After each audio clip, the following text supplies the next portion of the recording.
You're listening to the Bulldog Hour, getting you inside the Wilson football program with weekly game previews, recaps, highlights, and interviews. Now, here are your hosts, Joe Mays and Justin Raffauf.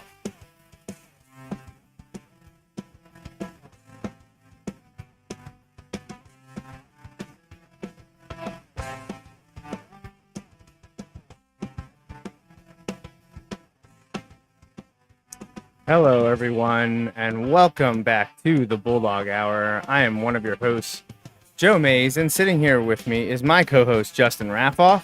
Yeah, it's good to be here again. Is it, Justin? It is. It is good to be here. It's been a rough few days. Oh, that's way too loud.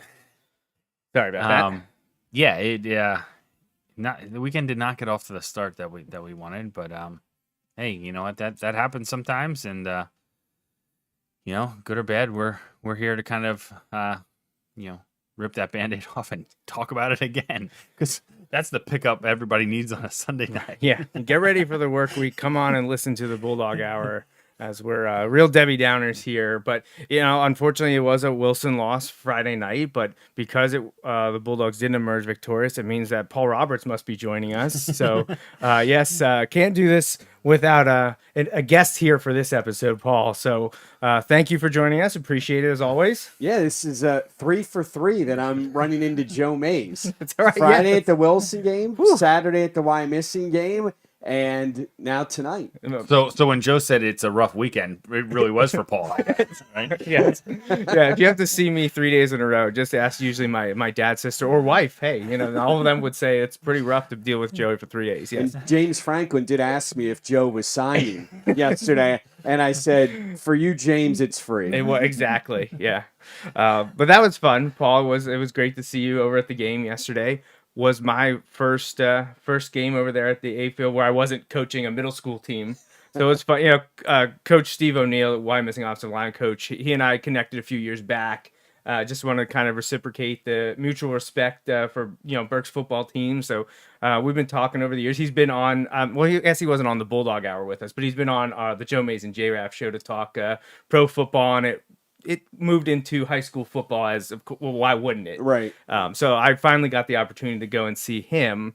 But much like you, Paul, Coach O'Neill is a slippery slope with us because every time he's come watch Wilson play, they lost. Really? So, yeah, I think he's 0-4. He told me 0-4. I thought he was only 0-2. Here he's 0-4. So Wow. I kindly asked him to never come and watch Wilson play again. Yeah, pictures going up at the ticket booth, like right there. Did you see this man? Do not allow entry. Thanks for coming. Don't ever come back. Right? You can buy a ticket, but you cannot set foot inside Gursky Stadium. Thank you. But no, all in good fun. It was a great time over there at Wyomissing yesterday. And Justin texted me right after you took my picture, Paul. Justin texted me and was like, "It's the weather you wanted last Saturday at Mifflin." I'm like, "Yes, it is, and I will take full advantage of it." And it was a lot of fun. I got a lot of great pictures, and I don't wish Wilson to play on a Saturday, but that light is fantastic. So, all right, well. Paul here from BerkSportsReport.com, and Paul, you saved us last week with your interview with Eddie Case because we didn't stop for interviews because I was having a migraine headache and needed to get out of there. So we sent everyone to your website to hear Eddie talk with you after the Mifflin game. No interviews tonight from us because we don't interrupt the post game flow following a loss. So hopefully we will catch up with the Bulldogs Friday night down in Millersville as the Wilson's 8th game is against Penn Manor. And we will preview that one at the end of this show. But up first will be the discussion of the game against Hempfield Friday night. But let's quick take care of our little bit of housekeeping here at the beginning and remind everyone that this show is sponsored and presented by Mays Sandwich Shop. Big thanks to my dad, Bill Mays. I don't want to recognize him because he's going to beat me in fantasy football this week, which is just one of the other compounding issues with my sports rooting interest this weekend. Thankfully, Penn State couldn't lose. Otherwise, it could have been real bad. Although the Phillies, who I'm choosing to represent at the moment, are the saving grace for me at this moment. But yes, thanks to Mays Sandwich Shop and my dad. And also our other sponsors, Mike Drago at MikeDragoSports.com, the Hop family, Andy Herr, who we got to reach out to, see if we're going to get to see Andy Friday Yeah, night. he wasn't at a high school game on Friday night, but he saw his boys, the Huskers, win in New Jersey. And didn't he, I think he said he's watched his Huskers beat a bunch of Berks County, no, LL League quarterbacks, Yes, right? yes. And now we got to watch Nebraska beat Evan Simon and Rutgers. So, But did not cover. Coming from someone who had Rutgers +3. oh man, is that a bad? Is that classified as a bad beat or just an unfortunate? No, I beat? know that they covered. So. Oh, they did? Yeah, Oh, Rutgers. okay. He had Rutgers. Oh, he had Yeah, Rutgers. yeah. Okay, all right. Well, good. Had to sweat it out. Congratulations. But, when you take Rutgers, you expect to sweat it out. Of them. Also, thanks to our 6 anonymous donors as well. We appreciate the support as always. So there are many ways you can support us. Again, sponsorships, advertising, those in-kind donations. But please do visit BulldogHour.com. And Justin's favorite. Yeah, like and share. You see the stuff. You can let us know, but also spread the word. Just helps get the word out there. Just like, again, we don't have the interview here, but I believe, Paul, you interviewed Coach Doms after the game. Right, Yeah, so- so that's on. Oh, yeah, I have it pulled first up over here, okay, actually. Yeah, there it is. I was gonna show that while Paul was talking later, but I'll throw it up there right now. So you can see the link to Paul's website, berksportsreport.com. Right under the one of Ethan Brower yesterday, Why I'm Missing, is the one of Wilson head coach Doug Doms. So Paul talked to him following Wilson's loss to Hempfield. So check that out at Paul's website. So the only other thing I want to mention here is our next live show is a week from now, Sunday, October 16th, 8:30, same time, same place as always. You can join us to talk about Wilson football. So I'll throw up the schedule here, but I did drop the ball once again, did not edit the schedule. I didn't realize, Paul, this came up about a couple weeks ago, and we didn't get to talk to you about it. The D3 6A field has a bye the first week. There's no games that first weekend in November, which is a little wacky to me to think that's what they decided on. But I don't know if it was the other districts, primarily, I guess, would be Whippeal, that was upset that the D3 champ got a bye week leading into the state playoffs. So now they just were like, hey, we'll make 8 teams wait to start winter sports instead of 1. I don't know. It was just weird to me. But so that date is wrong on the schedule that's up there right now. The week of November 4th, 5th, that Friday, Saturday, any teams that make the District 3 6A playoffs will have off. And the District 3 6A quarters will start either Friday the 11th or 12th, depending on the host school. Mm-hmm. All right. So we're well on our way to finishing that second column. Penn Manor coming up. But first, let's talk about the game against Hempfield from Friday night. And well, I mean, we know that Wilson lost. I'm sure if you're watching this, you are well aware of that fact. It was a evenly matched, hard fought game, one that Wilson led almost the entire game. Literally scored on the second play from scrimmage and only allowed the final touchdown with 17 seconds to play. So it was a tough one to swallow, but it's one of those things. And if any, I'm sure we get a lot of disgust and, comments if any Hempfield people were joining us or watching this after the fact. But Justin and I said right away, those were 2 very evenly matched teams. And I don't know if we can say, our biased opinion for certain, that they are 100% absolutely the better team. That was an evenly matched game. You could end up being 5-5 if you play a 10-game series. I think we would hope that Wilson would come out on top more often than not, but I thought it was pretty evenly matched. I don't think that you can say either way that one team was superior than the other and just played very poorly. I think if these teams play again, and that very well could happen, I don't think you can guarantee what the outcome would be. Yeah, I mentioned several weeks ago that I thought there was a chance that if you were making lines, that Wilson would be favored in every game the rest of the season. And I would have made them a favorite against Hempfield. Especially being at home. Right, being at home. And also, Hempfield had lost 16 in a row. I mean, you have to go back to 2005, the last time that Hempfield was able to beat Wilson. So, our buddy Ross Tucker called me yesterday and said what a great game it was. And I think if you're a neutral observer of high school football, you would have agreed with Ross. I mean, the fact that it came down to the final seconds like that, the type of drive Hempfield put together. And sometimes, and I'm guilty of this as well, we look to criticize as opposed to saying, hey, they made plays. I mean, sometimes you just have to tip your cap and give them credit. I think this game is summed up in one word, and that's finish. They were able to finish drives, and Wilson was not. The red zone was the big story in this game. Wilson was one of three, and Hempfield scored all three times that it got into the red zone. And then you look at special teams, which usually is a huge strength for the Bulldogs. Field goal miss, field goal block, extra point missed. That's 7 points in a 20-16 game. Well, let's start right there then, because I have a question from someone who had a different vantage point. What was your opinion on the blocks and misses on field goal, especially there in were they both in the third quarter, right? I think so. Yeah. The block, the field goal on extra point, Yeah, where they're both at that end. because the coaching staff was very, very adamant that they were doing illegal rushes touching the center, and the long snapper was coming off the field saying they were touching me as they were going across the line. The refs didn't acknowledge it for I guess the first one was the blocked field goal, correct? And then on the extra point that happened, the same thing was pointed out to the ref, and the ref came over and insisted that it wasn't happening, despite the center running over and saying they are touching. Like, you're not allowed to touch the long snapper. That can't happen. And they were supposedly doing that on both sides of him, hands on his back, pushing off of him to get through.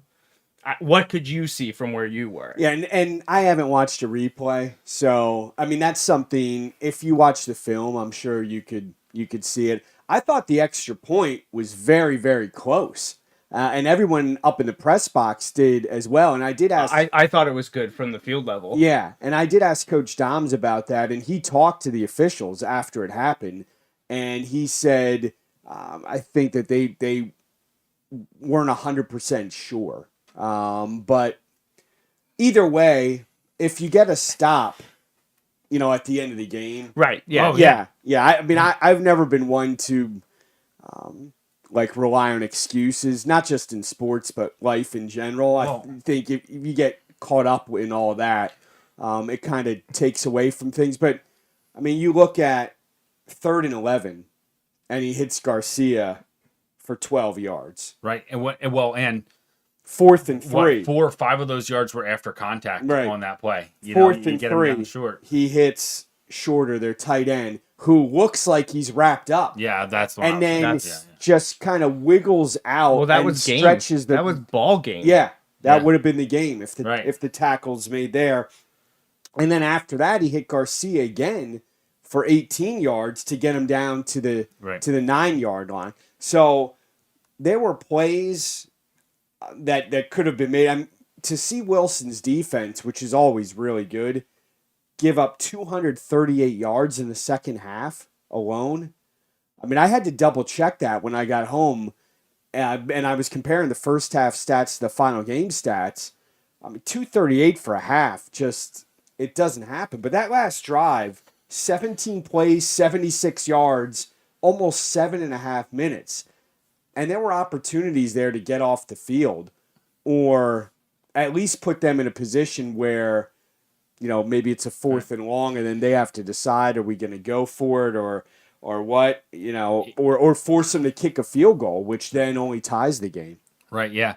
And like you said, there were definitely points left there with not being able to capitalize on some of the things, also like with the block punt at the end of the first half, but then not being able to capitalize there. And I know you're running short on time and stuff, but just all those things, there were lots of toss up moments, whether it's those or whether it's the 4th downs or, on that long drive, there were lots of toss up moments, or when Wilson had the ball earlier trying to run out the clock, and it seemed like too many of the critical moments went Hempfield's way. And I don't mean that it's all luck, but sometimes it's just the way it goes. And in a game like that, those little things matter. Yeah, against a good team. In a game like that, the little things matter. And in reality, I look at it, you could say the little things mattered in week 1, but I don't know how much they mattered in week 1. Right? Like, I don't know. Like, that's one of those where the longer that game goes, the more trouble Wilson's probably in. Just because the talent Roman Catholic has. Yeah, they had Right. next level speed. Well, they're week bulldozing 2 everyone else they're playing Right. outside of Malvern Prep, who Right. might be the best team in all the state of Pennsylvania, but isn't PIAA team, so it doesn't really matter in the Right. grand scheme of things Right. in that regard. Right. Week 2, the little things mattered. Wilson had a weak first half. Not weak, but like a sloppy first half, but really regrouped and played really well in the second half. And those little things mattered, but they won that. But honestly, until the Hempfield game, I'm not sure they had another game where the little things really mattered. And like a little bit against Cedar Crest, a little bit, but not. Cedar Crest isn't on the same level as Hempfield. And their quarterback getting hurt was. Oh, yeah. I mean, that was a backbreaker. Right. Yeah, I mean, So, you look at it, and if you get touchdowns on some of those drives where you're kicking field goals, way the different final game, man. drive Yeah. is going to be insignificant. Yeah. That's why I said yeah, finish is the key word here. I mean, when you get in the red zone, and we see this in the NFL all the time. How many games do you see where teams settle for field goals and then fourth quarter comes around and a team all of a sudden puts a drive together. Next thing you know, they kind of steal the game. Not that Hempfield did that, because I think we all agreed it was a pretty even matchup. And Hempfield has good skill position players. I mean, Yeah. they have a nice group of wide receivers where, Landis can really spread it around. Garcia had 7 catches for 100 yards. Gates had 124 yards, including that 58-yard touchdown catch. Benjamin, who was really a non-factor in this particular game, he came into the game with 4 touchdown catches. he was the guy in the end zone all the time for them. And Shorter is a good-sized tight end. Obviously, David Polly is a major Division I player, and now Penn State has offered him. He had offers from Louisville and Temple, and now all of a sudden you see Penn State jump in there, which really is an eye-opener. But when you look at that kid's frame, yeah, I mean, it's like the Wyomissing kids, Joe. We were talking about this. Yeah. They're 300 pounds, and they're not overweight Right, they're kids. not the I mean, they're up and down. they're not the plotting, like, can't Yeah. move 300 pounds. They're Polly's that way too. he's the same yeah. way. Yeah, yeah, and he's got a whole nother year. right. Yeah, Yeah. Real great grand wonder. Well, I am glad that Grant Hoover doesn't have another year, because he was one heck of a running back. I mean, visually, he's not like these guys, Polly you're talking about, or the Wyomissing lineman, but you look at Hoover and you're like, okay, high school running back, like, how much can he really do? He was impressive. He runs was. tough. Really he tough. ran really tough. And if people listen to the interview with Coach Doms, and again, he was a longtime defensive coordinator, so he takes a lot of pride in the defense, even now as the head coach.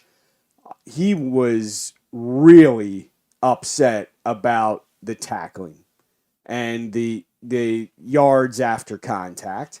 There was just way too much. And the 4th and 3 was kind of a prime example. Yeah, because if he doesn't, wiggle out and stretch the football across the line, that's not a first down and the game's over there.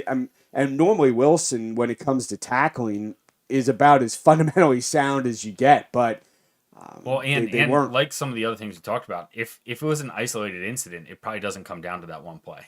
Not that that one, but like if that was the only broken tackle of the night, but it wasn't. It was a pattern. And Hoover did. I mean, he runs hard. Some of that was them. They were running really hard. There were a lot of toss-up plays, and Landis had the drive of his career. Yeah. I mean, Yeah. I mean, which is kind of interesting, because before the game we were recollecting about last year when it's a tie game, and Wilson was kind of in that mode, kind of middle of the season, or that chunk of the middle of the season where they were finding their real strength, and Jaden and Brad led that drive where they just were running over guys down for the touchdown. But hey, credit to Hempfield. It's not a fun thing. Yeah. But I also look at it, and this is where, Joe and I talk about this a lot. I look at it. There weren't a lot of things in that game where I'm like, oh no, I don't know what we do about it. There wasn't like, again, week 1, there are lots of things there where it's, I don't know what we can do. You know what I mean? Like, But there's some things here, like I know we can Clean it up, yeah. correct or clean up many of those things, and not necessarily Yeah. be perfect, but we can clean up a lot of the things that were maybe issues in this particular game, and that leads me not to be excited is not the right word, but to think like, okay, well, we've got a few weeks here. You need to handle your business in these 3 weeks. Make sure you can get into the playoffs, and maybe you can play your way into a rematch. So 3 things. One, we talked last Sunday night in the preview about the loss of Cam Harbaugh. Well, Jackson Landis looked pretty darn good. And also he's a junior with Gates and Poly. So Hempfield's here to stay.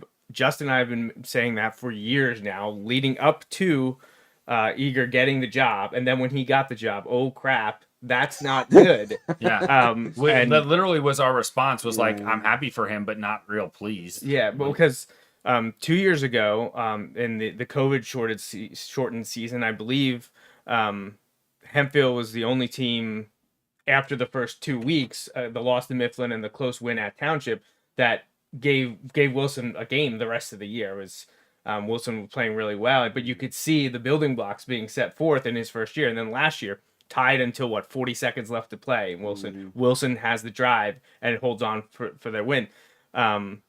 This year, I feel like a lot of people were shocked and disappointed at the end of the game, because it's usually Wilson doing that to opponents, coming up with the big plays in the big moments, either having the drive that Hempfield had, much like what Justin said happened last year at Hempfield, or it's usually Wilson coming up with the big stop to end the momentum and end the moment and seize the game. And it didn't happen. And it's disappointing. It is what it is. But we've already said we felt the teams were evenly matched, and there's an opportunity to meet them again.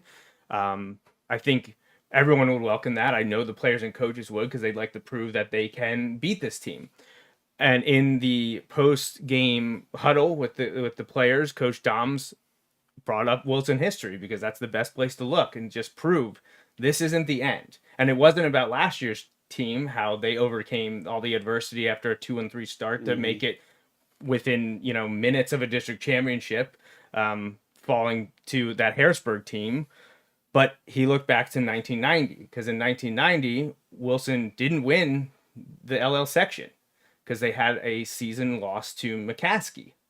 Well, a month later, they beat McCaskey in the district playoffs, ended up winning the district championship. I believe that was the Fog Bowl year, victory over Cumberland Valley, and then played a very tough game against Ridley, I believe, in the state semifinals. And Coach Tom said, didn't win LL that year, but won a district championship and played in the state Final Four. There's a lot still left to play for. There's a lot in front of you, and you very well could see this team again.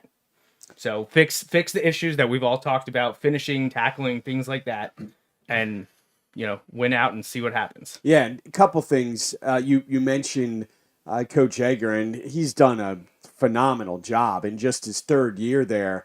I mean, they beat Manheim Township last year and again this year. So for Hempfield to beat Township 2 years in a row, and then to end a 16-game losing streak to Wilson, really shows that he's got that program moving in the right direction. And like a lot of teams, when they play Wilson, that's kind of their Super Bowl for the season. Yep. Especially in Section 1, because Wilson's won the most Section 1 championships. Everyone knows about the history. The NFL players that have been there, the Hennies, the Collins, the Gilmores, going back to Gursky and Ritz. And for these teams to come in, they're never going to have a letdown. And Wilson's coming off the rivalry win against Governor Mifflin, which, even though the Mustangs are down, it's still a huge game in this area, because you have 2 schools separated by 3 miles and are arch rivals. So it was a pretty good spot for Hempfield, and they just made enough plays to win the game. The other thing that we need to see from Wilson, you mentioned the interview that I had with Eddie Case, who played so well against Governor Mifflin. They need to find another weapon. Cam Jones is spectacular. I mean, he is as electrifying as probably anyone Wilson's had come through here. I mean, you look at the kick return touchdowns, 7 last year, 4 this year. That's insane. That is insanity, right? 4 on 5 chances. Yeah. Right? Yeah. I mean, he's 80% to the house on punts. I mean, think like nobody, Deion Sanders, wouldn't do something like that. And Cam had, again, 2 long touchdown runs, one for 53 and one for 48. The 189 on the ground is a career high. I mean, he had a monster game. He has 19 touchdowns in 7 games. Yeah, I mean it's ridiculous what he's doing, but you need someone else to help out offensively, so you can kind of balance the equation a little bit. And in the second half, Wilson only had 6 points in the game, and that was the 48-yard run that Cam had in the third quarter to put him up 16-10, and then of course extra point was no good. But whether it's Case or maybe Klein at tight end, if they look to throw to him, Cleveland Harding unfortunately has dealt with a bunch of injuries so far this season, and now Cam is getting a lot more of those carries. And I know Coach Doms in my interview also talked about, the offensive line needs to get a little bit more continuity, and they had to, shuffle one position around against Hempfield. But whatever it is, it can't just be let's rely on Cam Jones for a punt return and a 50-yard run. I mean, that's a tough way to make a living on the offensive side. Yeah. Right. And again, that's one of those things where some weeks that may not matter. But against good teams, it will. In the games that are going to, in the end, define the season, those things will matter. And so, again, they've got some time here. You've got Penn Manor, who's maybe they've been turning the corner there. I know last year they got off to a good start, and then things got a little rocky when they got into section play. This year, again, solid start. Seemed to be kind of holding right around there. It'll be interesting to see what happens, but Wilson can't take it lightly. Moving down there. I know we're not quite done yet, but then you've got McCaskey, who I think just got shut out by Reading. Yeah, the other night. It was ugly. Yeah. And then you have Township, which is on the road, which is going to be tough. You got 2 teams who could be jockeying or playing for playoff positioning or spots or who knows. So yeah, I think if you put Wilson, Hempfield, and Township in a hat on any given Friday, you could pick one out and get the winner. Right. I mean, I think they're that even this year that I don't see a clear favorite with any of those 3 teams. Right. So it'll be interesting, but one of the things to look for, we talked about cleaning things up, but also adding some things. It wasn't until later in the year that Wilson kind of found themselves last year. Now, they don't necessarily, in the same regard, need to do that this year, but still maybe find another aspect or just have some of those guys who are now getting experience, who haven't necessarily had the experience before, as they're getting experience throughout the season, continue to step up. And you never know what opportunities are going to present themselves over these next 3 weeks, and then potentially, hopefully, for a few more weeks after that. Yeah, real quickly here, some stats from the game. Hempfield had 6 more first downs than Wilson, 18-12. Wilson obviously did a lot of their work on the ground in the rushing game, aided by those 2 big touchdown runs by Cam Jones, out rushing Hempfield 219-82. However, in the passing game, Hempfield threw for nearly 300 yards, 277 to Wilson's just 55. So Hempfield come out way on top in total offensive yards, 359-274. And Paul, you mentioned the red zone efficiency was the big one that hurt the Bulldogs finishing. You said Hempfield 3 for 3, Wilson just one of 3. But individually, offensively, Cam Jones led the way, 15 carries, 189 yards, 2 touchdowns, and not a lot else out there on offense. Quarterback Tommy Hunziker was 4 for 11 for 55 yards, and receiving, again, 2 of them went to Cam Jones for 39, with one piece going to Eddie Case and Brady Klein. Defensively, it was Nick Weitzel who left in the second half, missed some time, and it was noticeable his absence when he wasn't out there setting the edge or especially rushing and causing havoc in the backfield. He finished with 7.5 total tackles, 3 for loss. He had the block the punt block, and a sack. Nate Capitano had 6.5. Eddie Case had 6 tackles. Isaiah Cassius had 5, 1.5 for loss, and a sack. And a couple linebackers had 4.5 tackles, and Ryan McMillan and Nick Cracona. Cam Jones continues to be one of the best shutdown corners too. Very rarely do teams throw his way. We know at the beginning of the year, Martin Luther King tested him a little bit and weren't able to get too much on him, and not many teams since have even looked his direction. And when they have, he's been there to make a play. So yeah, it was a rough one.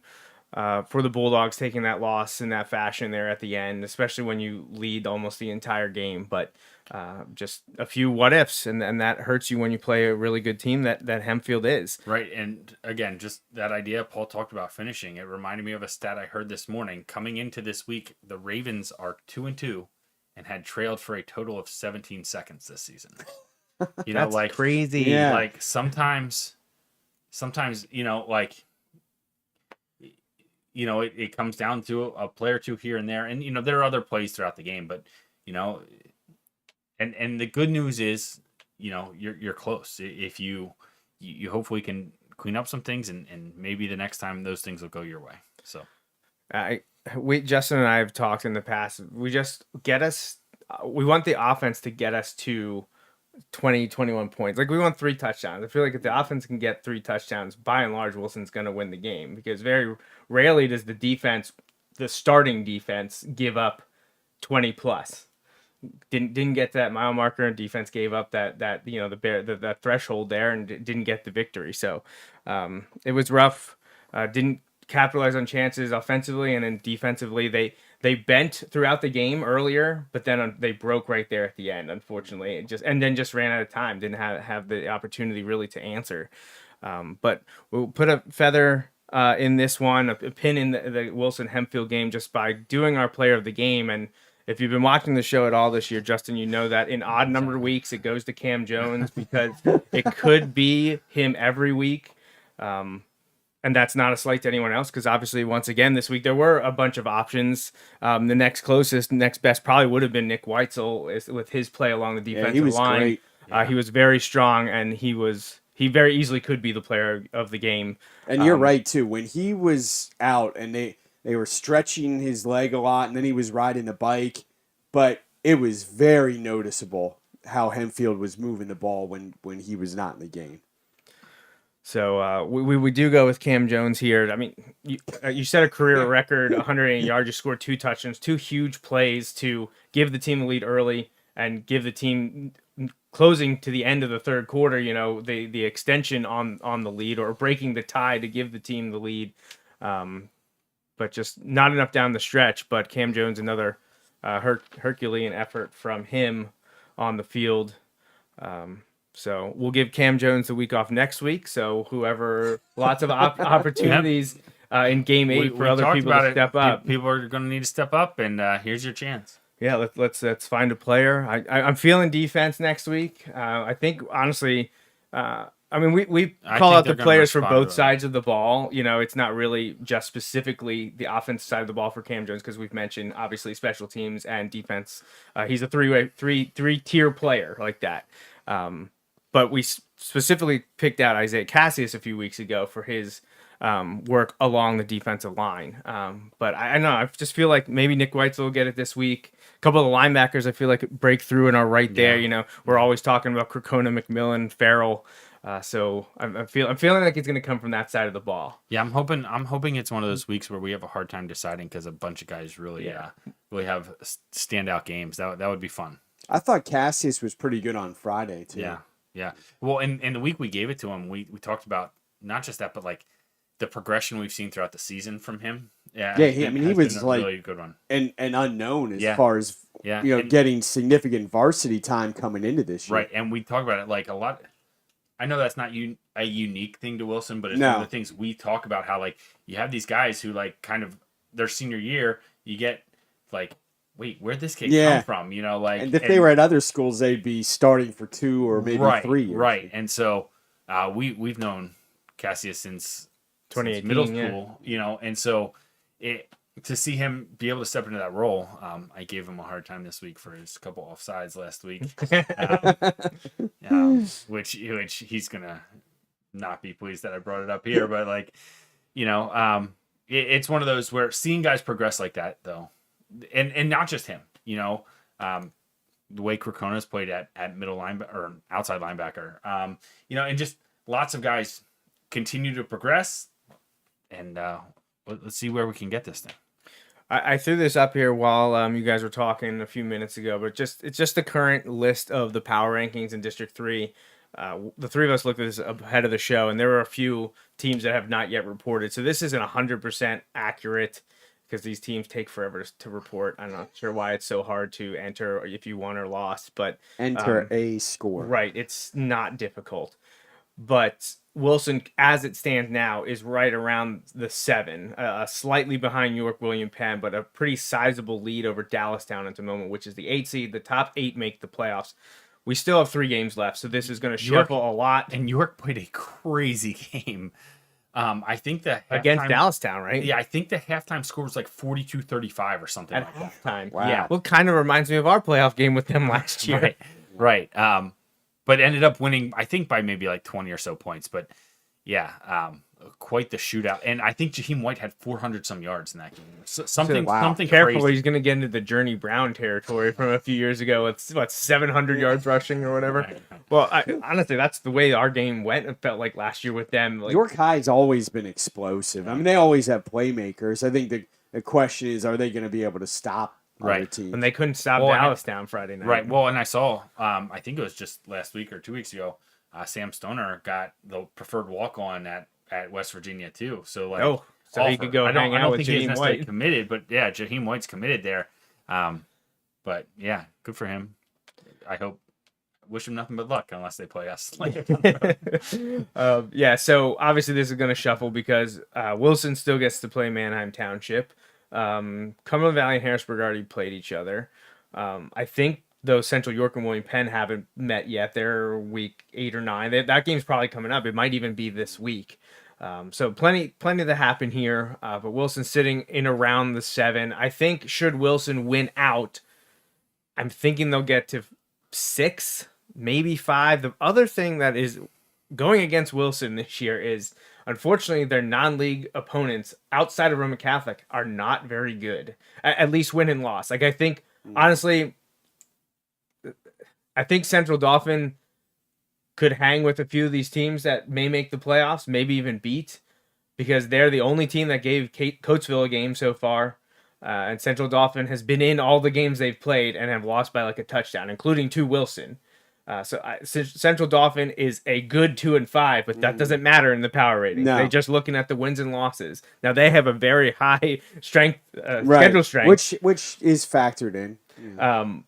but yeah, they're almost like a full like place above everyone else. Like with strength, their OWP is 0.78. Yeah, the next highest is like 0.69. Yeah, so Central Dolphins face the gauntlet. They are sitting at 2-5. I would say unlikely to make the playoffs. Although if they would win their final 3, they might squeak in at 5-5 just because their opponent winning percentage is so high. But Central Dauphin not helping. Martin Luther King certainly not helping. And unfortunately, Mifflin, after the last 2 years, to see Mifflin struggling the way they are, they lost to Conestoga Valley on Friday. Yeah. Last second field goal. Yep. Yeah. So that was one that prognosticators of power ratings, i.e. me, had them winning. So that'll hurt Wilson, because when I predicted the season with a bunch of different outcomes just for Wilson, because I can't go through and change 40 some teams that it takes to calculate these rankings. Every game, what could fluctuate here and there with, at the time, 5 weeks to go. But should Wilson win out, I'd expect them to be around the 6th seed now. So no home games, no playoff home games. That's essentially losing to Hempfield unless crazy happens. I was going to say, unless sports, sports are crazy. And we saw just back in 2017, everyone was like, Wilson's done. We ended up the 3 seed, hosting a playoff game. So it is what it is. Strange things can happen, but by and by, if you go by expectations, I think Wilson's probably looking at sitting right around the 6th seed, and that's if they win out. Obviously, got to beat Penn Manor this week, got to beat McCaskey in week 9, and then you got to go to Township and beat Manheim Township in week 10. So a lot pending, a lot could happen, and we'll see. But then once again, for the final few seconds, those are the current District 3 6A power ratings. But let's move on to Wilson's game this week. Friday night, October 14th. Going down to Millersville. Justin making a triumphant return 2 years in a row for the Bulldogs. But we have our ceremonial pregame dinner and postgame dinner at the Sugar Bowl. Pre and post. Pre and post. Yeah, Wow, yeah. that's how we do it. A few years ago, we were going, and it was just pre. And then a few years ago, we are like, yeah, that's Probably go there again, right? I'm hungry, right? You're hungry? Like, we just went back. Yeah, why not? I think we've done that every year since 2016, give or take, somewhere in there. I know the schedules have fluctuated, and we're going back there 2 years in a row. But I'd take going back to Millersville, playing Penn Manor, eating at the Sugar Bowl, than having to go to Lancaster and play McCaskey Right, 2 years, right. because we get McCaskey at home 2 years in a row. So I'll take that. All good. But we saw one of Wilson's mini streaks come to an end against Hempfield, as Paul mentioned. Wilson had beaten the Black Knights 16 times in a row. They hadn't lost to Hempfield since 2005.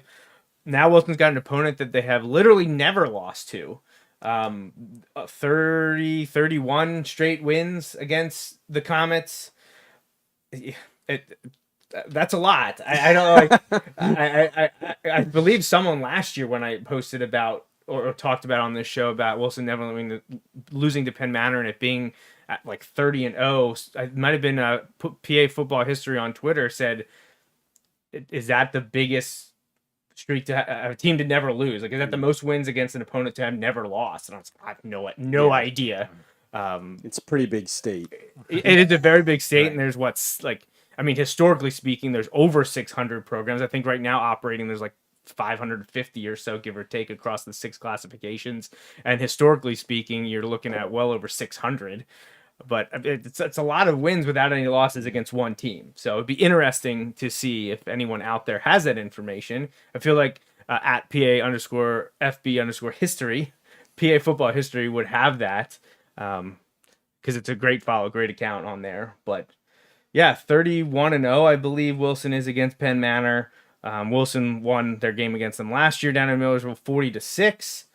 The Comets are led by former Manheim Central assistant John Brubaker, who's in his 8th season now with Penn Manor, believe it or not. That's crazy. Last year they went 5-5, and having a better season for them than they've had in the past. They've struggled a bit under Brubaker these past few years, but they started to gain some traction last year. And actually, people going into the game in week 6 when Wilson was 2-3, people were like, "Is this the year that Penn Manor is going to win? And like, is Wilson going to be real bad?" It didn't happen. But Penn Manor is sitting at 4-3 right now. They beat Conestoga Valley earlier this year. Remember, I just mentioned that Conestoga Valley beat Mifflin. They beat Conestoga Valley in week 1 before losing back-to-back games to Lampeter, Strasburg, and Solanco, both very strong LL teams in lower sections, before beating Cedar Crest and beating Reading. They did lose 2 weeks ago to Hempfield 34-7, but rebounded and responded to that loss by beating Burke's team Daniel Boone 33-12. So Penn Manor's coming off a win. They're sitting at 4-3, and will welcome the Bulldogs to Millersville on Friday evening. So Paul, what do you know about the Penn Manor Comets? Well, first, let's talk about the spot, because I look at situations a lot, whether it's college or NFL, and I think the same is true to some extent to high school, maybe not as much, but this is a really bad spot for Penn Manor, because if Wilson had beat Hempfield, maybe you get a letdown. There's no chance of a letdown now. And again, when people watch the interview that I did with Doug Doms, I think you'll understand what I'm saying.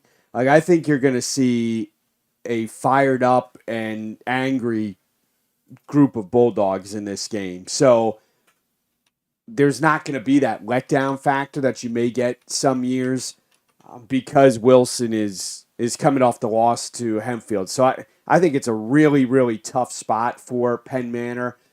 Offensively, they struggle at times, especially throwing the football. They have more interceptions than touchdown passes this year. They're completing under 50% of their passes this year. And how did Hempfield beat Wilson? They did it through the air. Right. Joe gave the passing numbers. They threw for 277 in that game. Penn Manor doesn't have that type of offense to attack the secondary like Hempfield was able to do. And as far as the schedule goes, I think they've kind of taken care of business against teams that they should beat. I'd say Cedar Crest is their best win, but Daniel Boone's 1-6 right now. They've struggled. Although Reading pounded McCaskey, new coaching staff at Reading, and they've had their ups and downs this year. Beating Cedar Crest, and then they opened up with the win over Conestoga Valley, and then they've kind of lost to the teams you would expect them to lose to. LS is very, very good. Cannot wait for LS at Wyomissing at the end of the regular season. So I'll see you at that one too. Yeah. Yep. LS just hammered Berks Catholic, and it was not even competitive. And I've talked to a lot of coaches who watched the film, and all of them have been very impressed with LS and how physical they are. Solanco, is having a good year, and obviously Hempfield. Now, I've never been one to compare scores because, in boxing, they always say styles make fights. Certain boxers will match up better against other boxers. Well, it's the same way in team sports. Certain teams match up better with other teams. In basketball, you may have a very guard-oriented team that would struggle against a team with size, for example. But against other guard-oriented teams, they'll be good. But if you do like to compare scores, Hempfield drilled Penn Manor. It was 34-7. Obviously, we just saw how close. Wilson-Hempfield was a coin flip game. It literally came down to the last 20 seconds. It could have gone either way. So if you're into looking at scores, but I think Wilson's a clear favorite in this game. Not only are they more talented and have that, the history with the long winning streak, but the situational spot of, coming off a loss and having a coaching staff that I think, will have them ready to play on Friday. Yeah, no, I'm right with you there. I always think about that when it comes to my teams like Penn State and the Dolphins, when they've got a big game coming up, but then that team loses the week before. I'm like, well, there goes any chance of, like when Justin texted me Saturday that Michigan and Indiana were tied at 10. Right. I was like, I don't want Michigan losing to Indiana right before playing Penn State. That game went well, in my opinion, because Michigan had to play their guys the full game, but didn't lose, because if they lost, I would be like, oh no, like I don't want to go play them after the loss. Like, but that's a good example. Michigan is certainly looking ahead to Penn State, right? And they turned it on in the second half. Yeah. But, right, yeah. So, I had a comment a little bit ago that I'm not even sure he heard this live because we might have said it before he hopped on. But Coach Steve O'Neill in the chat, I'm just hopping on now, and I again apologize for bringing bad luck to Gursky. So yes, Steve, if you didn't hear us discuss it at the beginning, we did bring that up. But as long as he's not, still appreciate your support. As long as he's not in Millersville on Friday, yeah, we'll be good. They have a road game. Yeah, they play Weiser. They'll be in Robbins zone. Yeah, don't have to worry about them being down in Millersville. So we're all good there. But yeah, this should be a statement win to get Wilson back on track. I would hope that at the end, Penn Manor's thinking we were put in a bad spot, and that's what we should see. And you mentioned it. Penn Manor doesn't match up well against Wilson because they want to run the ball. Wilson is usually pretty good, pretty stout against that. When you have Farrell and McMillan as inside linebackers, you're going to be pretty good against the run. And Penn Manor senior quarterback Eli Warfel, who started for a few years now, actually leads the team in carries too. Yeah. And in rushing yards. He has 67 carries for 326 yards, 5 rushing touchdowns. The next closest one is Bolin, a senior, 62 carries for 293 yards and 5 touchdowns. So those are the two big ones, rushing wise. And you mentioned Warfel, good running game. Average quarterback. He's completing less than 50% of his passes. You said touchdown interception ratio is 3 touchdowns to 5 interceptions. So they can't get it done through the air.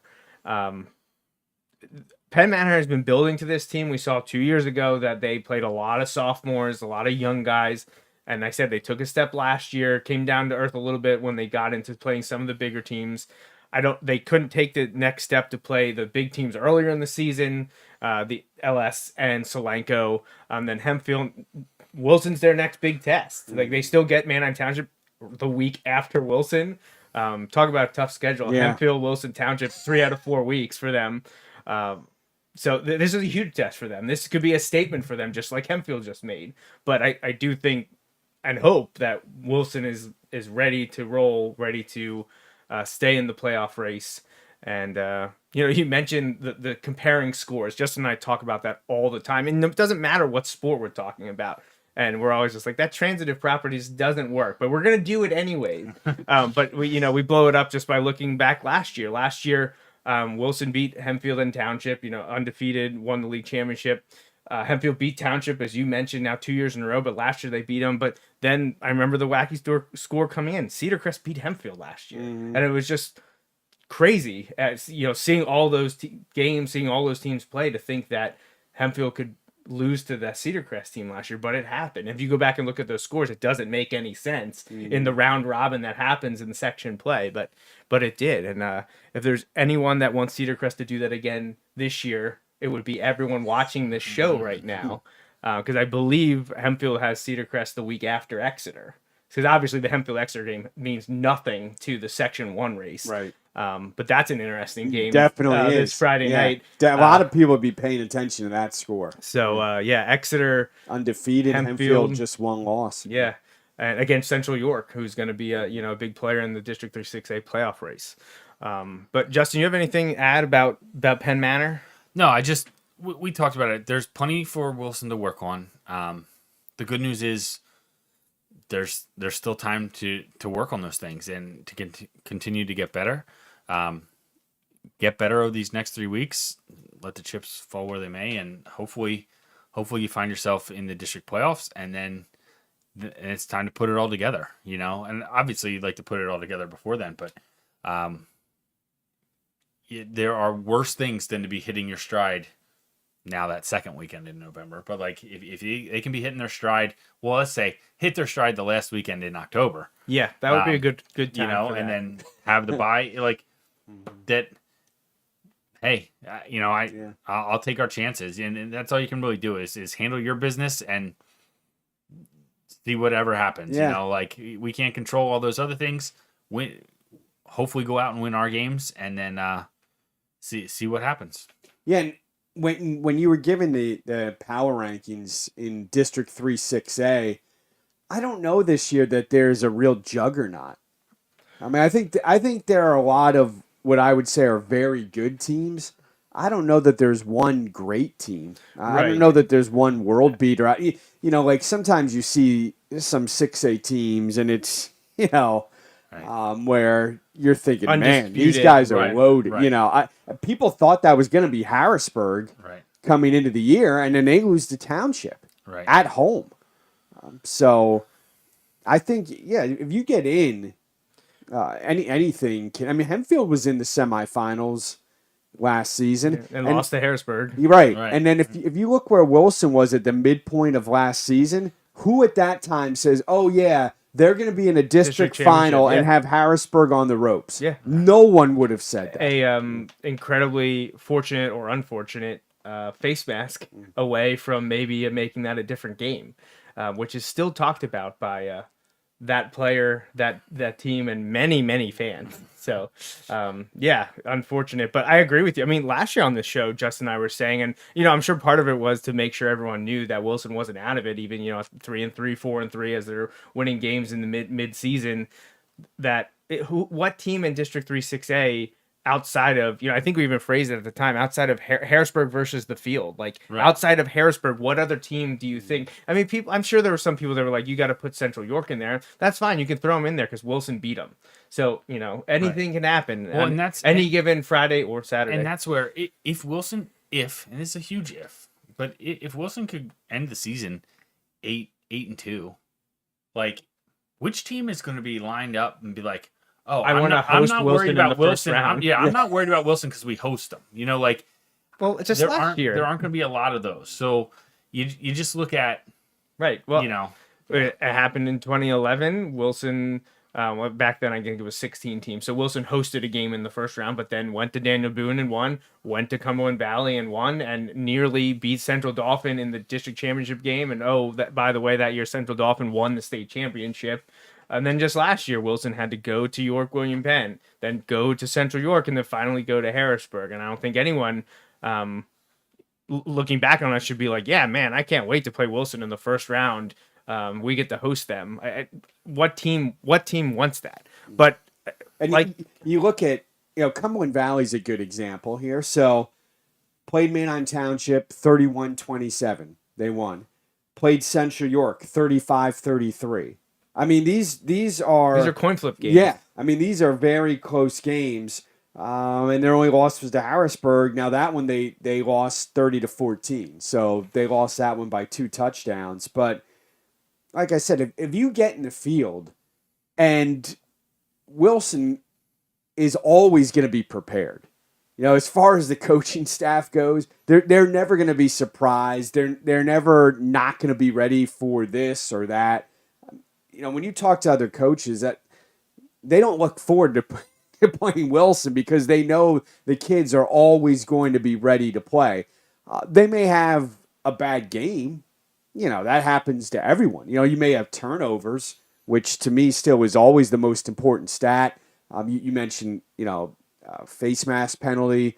Certainly there were a number in the Mifflin game. So there are other factors. You don't always play to your best, but they're always prepared to play.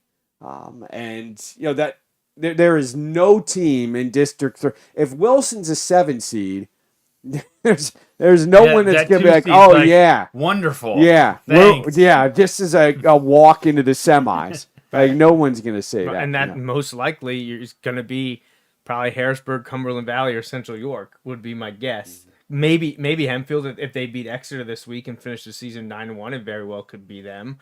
But talk about. And I don't think that's going to happen. I think Exeter will win that game. I think Exeter wins that game. Where is that game? It's at Exeter. Is it at Exeter too? Because I thought Exeter lost to Hempfield at Hempfield last year. I could be wrong. I just was putting stuff together today. Let me double check. I thought it was at Hempfield. I'll tell you here in a second. But Exeter, they're real good. Yeah, I mean, and they lost. Colin Payne moves on and was starting at Alvernia. Unfortunately, he got hurt. Yeah. So best wishes to him on a speedy recovery. But your quarterback graduates, Yoakum graduates.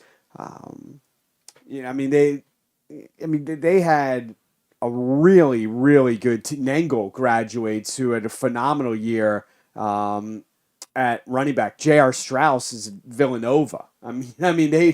They lost a ton of talent, but there's still plenty there. I mean, the cupboard is far from bare.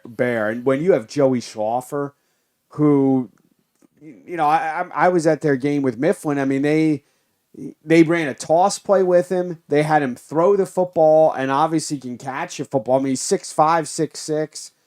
Kitchese's a Division I player that they have on that offensive line. Palange, I still think, is very underrated.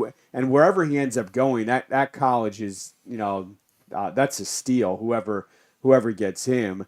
That's a really good football team. Karstein gives them a physical running back. Redding can do different things, whether it's wide receiver or running back. His dad was the old Reading High basketball coach. Yeah. But, I think Exeter wins that game. It almost feels to me when it comes to Exeter, I feel like Exeter is Mifflin a year removed. Obviously they don't have Singleton, the number one recruit in the nation, but I thought Mifflin had reached their peak when Singleton was a junior, and then they took it to another level last year when he was a senior. And now everyone was talking about how good Exeter was last year and beating that Mifflin team. And this year it just seems like they've gone a step above, even losing all those people you just mentioned. But it is at Hempfield, by the way. it is at Hempfield. Okay. Well, bringing that around to Wilson is something that you mentioned about how physical the games are usually against Wilson. That's talked about every year when we play Central Dauphin, at the beginning of the year, the physicality of those teams, the toughness, getting beat up in those games. Well, I feel like that happened Friday night. How many of the guys that we see hobble or walking off or after the game in ice, including running back Grant Hoover. When Justin and I walked over to talk to him after the game just briefly, he was limping and had ice all over his leg. He took a pounding. Yeah. And how is that going to be a week after an emotional game where it was such a physical game, so tight? How are you going to respond playing an opponent like Exeter that's rolling in there? So it's going to be a tough game. I'm sure it's going to be a good game. But that has huge implications on the District 3 6A power ratings that Wilson is going to be keeping an eye on. So, yeah. But Justin, anything to close out the show here as we wrap up? No, just hopefully they can have a good week of practice and come out ready to go on Friday night. And kind of start working on hitting that stride. That's like we talked about. So, absolutely. So, Paul, any closing thoughts? Anything to add? Nope. That's it. So, well, Paul, thank you so much for joining us again. Yeah, our recurring guest here on the Bulldog Hour, and I did promise that the tuck spread will be out I was going to for say the next appearance. There is something I did want to add. I thought the community and everyone associated with the school district did a great job with, homecoming, Hall of Fame, the pink out. There was a lot going on there. Yeah. It was a really good environment for high school football. Yeah, it was really, really strong, really great night, just all the stuff going on. And I posted my my photo album. I have the link to the Athletic Hall of Fame and homecoming. So we didn't talk about that much on the show. Thank you for bringing that up, Paul, because I did want to mention it. Just really, really fun atmosphere to be a part of and have that all happen Friday night. And also some of Wilson football's greatest were back in attendance. Coach Jerry Slemmer there as he's getting together with his graduating class of 1970, but more importantly for a football show, his fall 1969 football brethren, which was the second undefeated team in Wilson history, 10-0, one of the greatest teams that Wilson's ever had. Certainly not counting any playoff years, because they were playing in an era where that didn't happen. But yeah, Coach Slemmer was back. Got to talk to him beforehand, and I know close to a dozen of his fellow teammates were back to watch the game and have a bit of a reunion. And I hope everyone had fun this weekend coming back to watch the game and reminisce about the good old days. Yeah, it was a fun Friday night. Obviously, the outcome did not go the way of the Bulldogs, but there was a lot that was going on there, and I thought everything was handled really, really well. It's getting weird for me now because I still don't view myself as old, but now you see players who you covered who are like professionals and adults, or their head coaches and things like that. It's like maybe I am getting old. I feel like there's moments throughout every day where Justin and I text each other and go, "Wow, we're old." Yeah. It's something that comes up. I was just telling one of those stories the other day about where you cut me off and you're like, "Oh my gosh, I can't believe we're having this conversation." Oh, we were comparing doctors. Yeah, That's what we who were our doing. digestive disease doctors were. Oh, that sounds so much worse than it actually is. Right. But, yeah. Good note to wrap up the show on. Yeah. All right. So, well, again, Paul, thank you so much for joining us, and I'm sure you'll be back again at some point this year. Sounds good. On this show, but probably also on the other show, as we like to talk sports betting with you, especially as the NFL season comes to ahead of here at the end and around the holidays and we get into the playoffs. We look forward to talking about NFL action with you once the high school football season wraps up. So, but that's it for all of us. So for Paul, Justin, and myself here at the Bulldog Hour, that's it. We'll be back in 1 week. But until next time, remember, go Bulldogs. This week's episode of the Bulldog Hour. Want more Wilson football? Follow the show on Facebook, Twitter, and Instagram. Subscribe to the podcast on iTunes and SoundCloud. Or visit www.bulldoghour.com. The Bulldog Hour is a featured program on jmnjrradio.com.